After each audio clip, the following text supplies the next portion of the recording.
یہ ڈسٹرکٹ خطیب ہے، تو چونکہ ہم تو غلام ہیں ان کے، سمجھو نا۔ صدیقی صاحب جو ڈسٹرکٹ خطیب ہیں تو وہ ابتدائی سٹیج پر انہوں نے تقریر کی ہے بہترین، تو انہوں نے جو سارے سٹیج پر تقریر تھی اس کا نچوڑ انہوں نے بیان کر دیا۔ تو ابھی وقت بہت ہی مختصر ہے۔ جنرل سیکرٹری مرکزی سیرت کمیٹی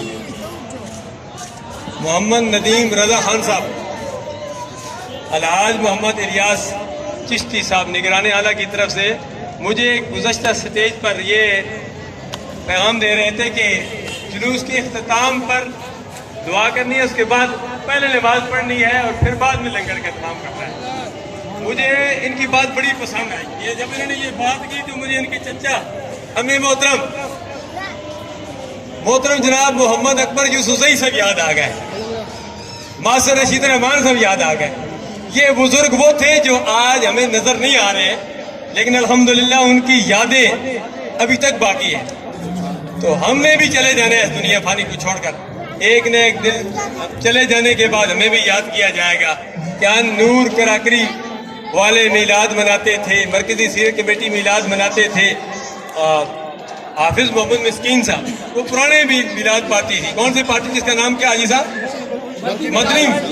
مدنی میلاد پارٹی۔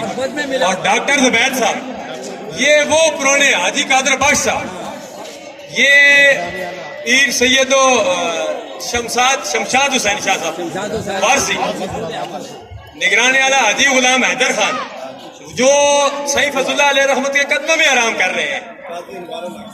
میں کس کس کا ذکر کروں؟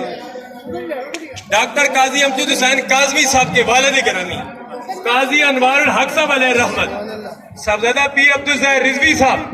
آپ مجھے نام یاد کراتے جائیں، وہی صاحبزادہ قاری محمد نگران ادوی کا بڑے خوبصورت انداز میں پیچھے کہہ رہے تھے کہ جن کا نام اللہ تبارک و تعالیٰ ہماری زبان پر جاری کرے گا وہ قبولیت ہوگی، وہ جاری ہو جائے گا۔